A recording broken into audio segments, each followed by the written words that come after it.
പങ്കുചേർക്കുന്നതിന്റെ ഗുരുതരമായ അപകടങ്ങളെക്കുറിച്ച് നമുക്ക് അൽഹംദുലില്ലാഹ് വസ്സലാത്തു വസ്സലാമു അലാ റസൂലില്ലാഹ് വഅലാ ആലിഹി വസഹ്ബിഹി അജ്മഈൻ വമൻ തബിഅഹും ബിഇഹ്സാനിൻ ഇലാ യൗമിദ്ദീൻ അമ്മാ ബഅദ്. സ്നേഹമുള്ള സഹോദരന്മാരെ, സഹോദരിമാരെ, സർവശക്തനായ റബ്ബിന്റെ വിധിവിലക്കുകൾ കഴിവിന്റെ പരമാവധി ജീവിതത്തിൽ പാലിക്കണമെന്ന് ഉണർത്തുകയാണ്, ഉപദേശിക്കുകയാണ്.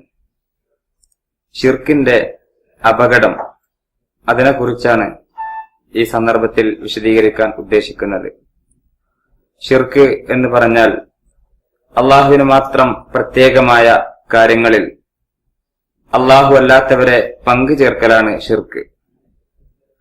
അള്ളാഹുവിന് പ്രത്യേകമായ ഏത് കാര്യത്തിൽ സൃഷ്ടികളായ ആരെയെങ്കിലും ഉൾപ്പെടുത്തിയാൽ അല്ലെങ്കിൽ പങ്കു ചേർത്താൽ അത് ഏറ്റവും വലിയ ഗുരുതരമായ തെറ്റാണ്, അപകടമാണ്.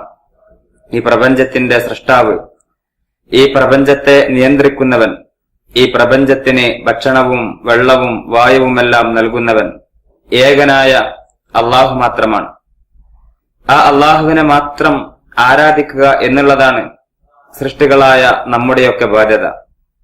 ആ ബാധ്യത മറന്നുകൊണ്ട് ആ അള്ളാഹുവിന്റെ സൃഷ്ടികളെ, മനുഷ്യരാവട്ടെ, കല്ലുകളാവട്ടെ, അമ്പിയാക്കളാവട്ടെ, ജിന്നുകളാവട്ടെ, ആരാവട്ടെ, ആരെ ആരാധിച്ചാലും പ്രാർത്ഥിച്ചാലും അത് വലിയ അപകടമാണ്, അത് കുറ്റമാണ്.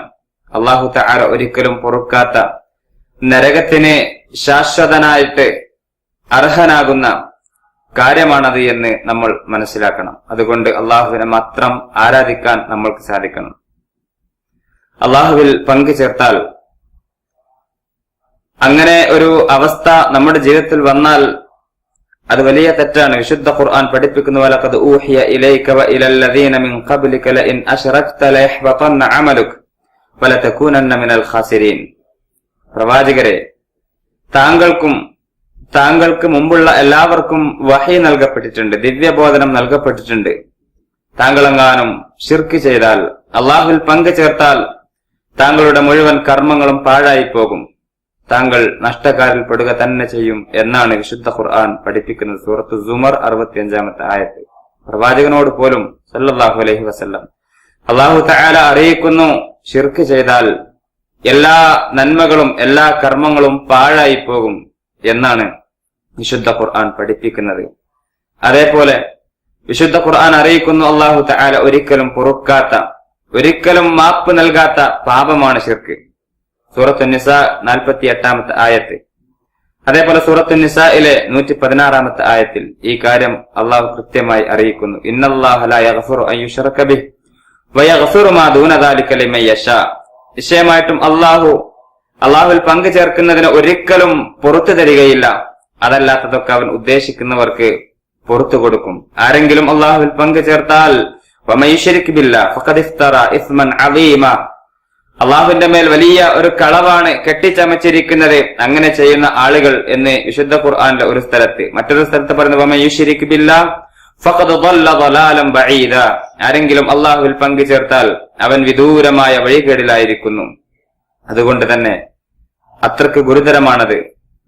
അറിയാതെയോ അറിഞ്ഞോ മനുഷ്യരായ ആളുകൾ അള്ളാഹു അല്ലാത്തവരെ ആരാധിച്ചുകൊണ്ടിരിക്കുന്നു. അവർ അതിന്റെ ഗൗരവം മനസ്സിലാക്കി അള്ളാഹുവിന് മാത്രം, പ്രപഞ്ചത്തിന്റെ ഏകനായ സൃഷ്ടാവിന് മാത്രം, അള്ളാഹുവിന് മാത്രം ഇബാദത്ത് കൊടുക്കുന്നതിലേക്ക് മടങ്ങണം എന്നാണ് ഇവിടെ ഉണർത്താനുള്ളത്. ശിർക്ക് ചെയ്യുന്ന ആൾക്ക് ഒരിക്കലും സ്വർഗത്തിൽ പ്രവേശിക്കാൻ സാധിക്കുകയില്ല, അവന് നിഷിദ്ധമാണ് സ്വർഗം. അള്ളാഹു പറയുന്നു, ഇന്നഹു മൻ യുശ്രിക് ബില്ലാഹി ഫഖദ് ഹറമല്ലാഹു അലൈഹിൽ ജന്ന, നിശ്ചയമായിട്ടും ആരെങ്കിലും അള്ളാഹുവിൽ പങ്കു ചേർത്താൽ അവന് സ്വർഗം നിഷിദ്ധമാണ്. വമഅവാഹുന്നാർ, അവന്റെ അഭയ കേന്ദ്രം നരകമാണ് അവന് കിട്ടാനുള്ളത്. വമാലിൽ ളാലിമീന മിൻ അൻസാർ, അത്തരത്തിലുള്ള അക്രമികളായ ആളുകൾക്ക് ഒരിക്കലും സഹായികൾ ഉണ്ടാവുകയില്ല എന്ന് വിശുദ്ധ ഖുർആനിൽ അല്ലാഹു തആല കൃത്യമായിട്ട് അറിയിക്കുന്നു. ഏറ്റവും വലിയ അക്രമമാണ് ശിർക്ക്. അക്രമങ്ങളുടെ കൂട്ടത്തിലെ ഏറ്റവും വലിയ അക്രമമാണ് ശിർക്ക്. അത് ലുഖ്മാൻ തന്റെ മകന് കൊടുക്കുന്ന ഉപദേശത്തിൽ പഠിപ്പിക്കുന്നുണ്ട്, ഇന്ന ശിർക ലദുൽമുൻ അദീം, ഭയങ്കരമായിട്ടുള്ള ഒരു അക്രമമാണ് ശിർക്ക് എന്നാണ് വിശുദ്ധ ഖുർആനിലൂടെ അല്ലാഹു തആല ആ കാര്യം നമ്മെ ഉണർത്തുന്നത്. അതുകൊണ്ട് തന്നെ ഷിർക്ക് എന്നുള്ള ഈ ഒരു മഹാപാതകം വരാതിരിക്കാൻ ഓരോ മനുഷ്യരും സൂക്ഷിക്കേണ്ടതുണ്ട്. മുസ്ലിങ്ങളും അവരല്ലാത്തവരും എല്ലാവരും ഈ കാര്യം നന്നായിട്ട് ശ്രദ്ധിക്കണം. നമ്മൾ അറിയാതെ നമ്മുടെ ജീവിതത്തിലേക്ക് ശിർക്കുകൾ കടന്നു വരാനുള്ള വഴികളുണ്ട് എന്ന് തിരിച്ചറിഞ്ഞുകൊണ്ട് അള്ളാഹുവിന് മാത്രം ഇബാദത്തുകൾ കൊടുക്കുന്ന ആളുകളായി ജീവിക്കുവാനും അങ്ങനെ മരിക്കുവാനും നമ്മൾ ഓരോരുത്തരും തയ്യാറാവുക. അള്ളാഹു തആല നമ്മെ ഓരോരുത്തരെയും അനുഗ്രഹിക്കുമാറാവട്ടെ.